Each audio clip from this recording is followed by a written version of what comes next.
जय जगन्नाथ बंधुगण केमती अच्छी आशा करछि भलरे थांतु आसंत एक सुंदर वार्तावरण शुणा दयाकर भिडियोटी शेष पर्यंत शुणु भल लगे कमेंट रे जय जगन्नाथ लिखंतु। वर्षा जेतेबेले आरंभ हुए सर्वप्रथमे आमर छता दरकार होइथाए। जेतेबेले ढू ढू वर्षा ढालु थाए आमको सेतेबेले छतार आवश्यकता थाए। जेतेबेले वर्षा बंद हो जाए थाए सेही छताटी आमको बोझ परिका लगे।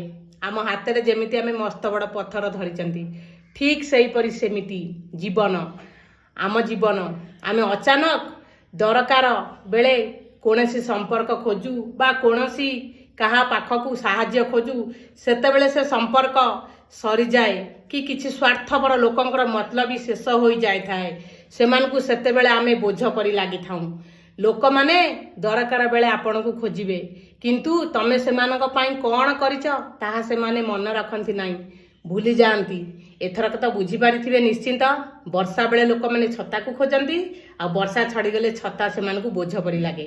भिडियोटी भल लगी जय जगन्नाथ निश्चिंत कमेंट रे लिखिबे जय जगन्नाथ।